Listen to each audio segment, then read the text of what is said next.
চিত্রকূট রাজ্যের রাজার বাঘের প্রতি একটা দুর্বলতা ছিল। তিনি তার রাজবাড়ির সিংহ দরজার পাশে লোহার খাঁচায় একটা মস্ত বাঘ বেঁধে রেখে দিয়েছিলেন। রাজবাড়ির সামনে দিয়ে যত লোক যেত, বাঘটি তাদেরকে হাত জোর করে তাকে খাঁচা থেকে বার করে দেবার অনুরোধ করত, কিন্তু বাঘের ভয়ে কেউ খাঁচার ধারে কাছে আসারই সাহস পেত না। ও দাদা, একটিবার খাঁচার দরজাটা খুলে দাও না দাদা। দাদা, ও দাদা, একটু সাহায্য করো দাদা। দয়া করে খাঁচার দরজাটা খুলে দাও দাদা। একটিবার খাঁচার দরজাটা খুলে দাও। তা বই কি, দরজাটা খুলে দি আর তুমি আমাদের মেরে তোমার পেট পুজো করো, তাই না? ওসবে আমি নেই।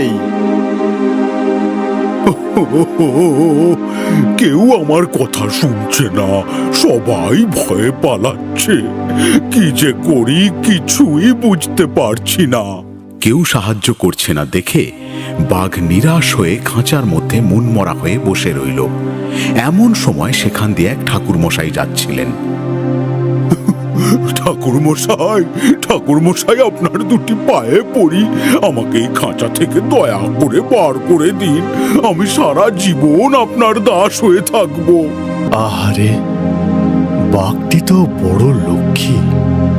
নিশ্চয়ই বাঘের খুব কষ্ট হচ্ছে, তাই এত অনুরোধ করছে। ঠিক আছে, ঠিক আছে, দাঁড়াও, আমি দরজা খুলে দিচ্ছি। এই বলে ঠাকুরমশাই খাঁচার দরজা খুলে দিলেন। বাঘ খাঁচা থেকে বেরিয়ে এসে ঠাকুরমশাইকে বলে, ঠাকুরমশাই, আপনি কি বোকা! আমার খুব খিদে পেয়েছে, তাই তো আপনাকে আর ছাড়া যাবে না। আমি আপনাকে খাবই। অন্য কেউ হলে হয়তো ছুটে পালাতো, কিন্তু এই ঠাকুরমশাই ছুটতে জানতেন না। তাই তিনি ভারী ব্যস্ত হয়ে বললেন, এমন কথা তো কখনো শুনিনি। আমি তোমার এত বড় উপকার করলাম, আর তুমি বলছো কিনা আমাকেই খাবে? এমন কাজ কি কেউ কখনো করে? তাহলে তো কেউ কাউকে কোনো সাহায্যই করবে না। করবে বই কি ঠাকুর, সকলেই তো করে থাকে। না না না, তা কখনোই হয় না। চলো দেখি, তিনজন সাক্ষীকে জিজ্ঞেস করে দেখা যাক তারা কি বলে।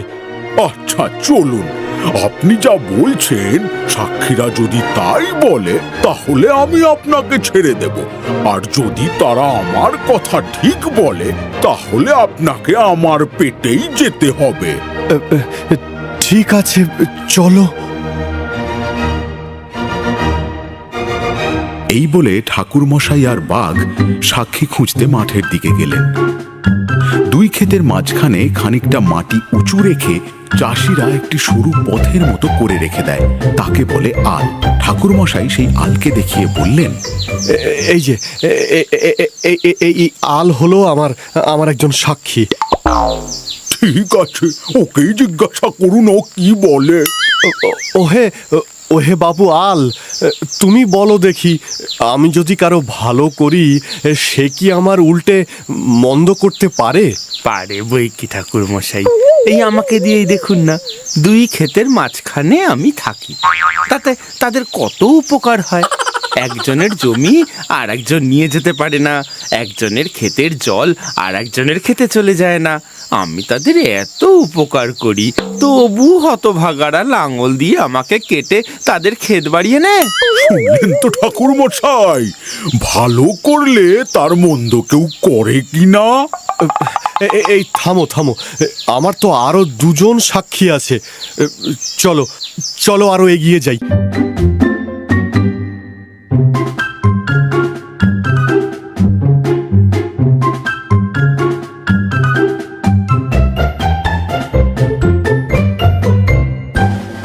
মাঠের মাঝখানে ছিল একটা বট গাছ। ঠাকুরমশাই তাকে দেখে বললেন, ওই যে ওই হলো আমার আরেকজন সাক্ষী। আচ্ছা, জিজ্ঞাসা করুন দেখি ও কি বলে। দেখো বাপু বটগাছ, তোমার তো অনেক বয়স হয়েছে, অনেক দেখেছো শুনেওছো। বলো দেখি, যে কেউ কারো উপকার যদি করে তাহলে তার অপকার কি কেউ করে? সেটাই তো লোক আগে করে। লোকেরা আমার ছায়ায় বসে ঠান্ডা হয় আর আমাকেই খুঁচিয়ে আঠা বার করে, আবার সেই আঠা রাখার জন্য আমারই পাতা ব্যবহার করে, তারপর আমার ডালপালাও ভেঙে নিয়ে চলে যায়। কি ঠাকুর মশাই, ও কি বলছে? ঠাকুর মশাই এইবারে খুব মুশকিলে পড়লেন। কি বলবেন আর কিছুই ভেবে পেলেন না। এমন সময় সেইখান দিয়ে একটা শেয়াল যাচ্ছিল। ঠাকুর মশাই সেই শেয়ালকে দেখিয়ে বললেন,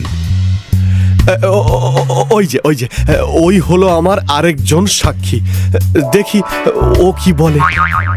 ও এই যে ও শিয়াল ভাই, আরে ও শিয়াল ভাই, এদিকে একটু শোনো। কি হলো ঠাকুর মশাই, আমাকে কি ডাকছেন? আচ্ছা আচ্ছা, একটা জিনিস আমাকে একটু বলো তো, যে কেউ যদি কারো ভালো করে, তার কি মন্দ কেউ করে? কার কি ভালো কে করেছিল, আর কার কি মন্দ কে করেছে, শুনলে তবে তো বলতে পারি। এই বাঘটা ও খাঁচার ভিতরে ছিল, আর আমি ওই পথ দিয়ে যাচ্ছিলাম। দাঁড়ান দাঁড়ান দাঁড়ান দাঁড়ান দাঁড়ান ঠাকুর মশাই, এটা বড় শক্ত কথা হলো। সেই খাঁচা আর সেই পথ না দেখলে আমি কিছুই বলতে পারবো না। আগে আমাকে সেই জায়গাটায় নিয়ে চলুন। ঠাকুর মশাই, শেয়ালটাকে খাঁচার কাছে নিয়ে চলুন, তবে হয়তো সঠিক কথাও বলতে পারবে। ঠিক আছে ঠিক আছে, তুমি এসো এসো আমার সাথে। এরপর ঠাকুর মশাই আর বাঘ শেয়ালটাকে নিয়ে ওই খাঁচার কাছে এসে উপস্থিত হলো। এরপর শেয়াল খাঁচার সামনে বেশ কিছুক্ষণ পায়চারি করার পর বলল, খাঁচা আর পথ বুঝতে পেরেছি, এবার কি হয়েছে বলুন। বাঘ ছিল এই খাঁচার ভিতরে, আর আমি এই ব্রাহ্মণ পথ দিয়ে যাচ্ছিলাম। দাঁড়ান দাঁড়ান দাঁড়ান, অত তাড়াতাড়ি বলবেন না, আগে এইটুকু ভালো করে বুঝে নি। বাঘ আপনার ব্রাহ্মণ ছিল আর পথটা খাঁচার ভিতর দিয়ে যাচ্ছিল। ধুর গাধা, বাঘ খাঁচার ভেতর ছিল আর বামুন পথ দিয়ে যাচ্ছিল। রসো রসো, বামুন খাঁচার ভিতর ছিল আর বাঘ পথ দিয়ে যাচ্ছিল। এইটা তো ভারী গোলমেলে কথা হলো দেখছি, আমি তো কিছুই বুঝতে পারছি না। কি বললে? বাঘ খাঁচার ভিতর ছিল আর খাঁচা পথ দিয়ে হেঁটে যাচ্ছিল? আরে এমন বোকা তো কোথাও দেখিনি। আরে বাঘ ছিল খাঁচার ভেতর আর বামুন যাচ্ছিল পথ দিয়ে। না না না না না না, অত শক্ত কথা আমি বুঝতে পারবো না। তোর বোঝার দরকার নেই। এই নে দেখ, আমি এই খাঁচার ভেতরে ছিলাম। এই এই এই এই এই নে দেখ। এই কথা বলার পর বাঘ খাঁচার মধ্যে ঢুকে শিয়ালকে দেখাতে চাইল যে সে খাঁচার ভেতর ছিল। শিয়াল ঠিক সেই সময় তাড়াতাড়ি খাঁচার দরজাটা দিল বন্ধ করে।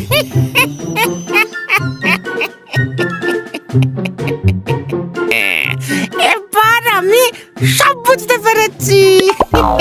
তুমি যেমন খাঁচার মধ্যে ছিলে তেমনি থাকো, হ্যাঁ, আর বাইরে আসার কোনো প্রয়োজন নেই, বুঝলে? শেয়াল ভাই, ও শেয়াল ভাই, আমার ভুল হয়ে গেছে, আমাকে দয়া করে বার করো। আমি আর কোনোদিন ভুল করব না, আমাকে বার করো। ঠাকুর মশাই, আপনি আমাকে বার করুন, আপনার দুটি পায়ে পড়ি, দয়া করে আমাকে এখান থেকে বার করুন। আমি আপনার সাথে ইয়ার্কি করছিলাম, আমি সত্যি সত্যি কি আপনাকে খেতাম? না না না না, কখনোই না। ও ঠাকুর মশাই, ও শেয়াল মশাই, আমার কথাটা একটু দয়া করে শুনুন, আমি আর কোনোদিন ভুল করব না। একটু দয়া করুন, একটু সাহায্য করুন। উপকারীর যে অপকার করতে চায় তাকে কোনোদিন ক্ষমা করা উচিত নয়। তুমি আগে যেখানে ছিলে সেখানেই থাকো, আর কোনো কাকুতি মিনতি করো না, তাতে তোমার কোনো লাভ হবে না। ঠাকুর মশাই, আমার মতামত যদি আপনি নিতে চান তাহলে আমি বলি যে দুষ্ট লোকের কোনোদিন কোনো উপকার করতে নেই। যা কিছু হয় ভালোর জন্যই হয়। এখন আপনি নিশ্চিন্ত মনে ফিরে যান। হ্যাঁ, আর এই যে বাঘ মামা, তুমি এবার খাঁচার মধ্যে বন্দি হয়ে থাকো, আর কোনোদিন বাইরে আসতে হবে না। হ্যাঁ, চলি তাহলে, টাটা।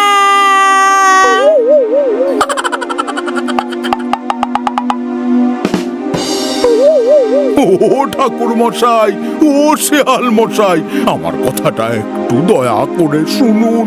আমি আর কোনোদিন ভুল করব না।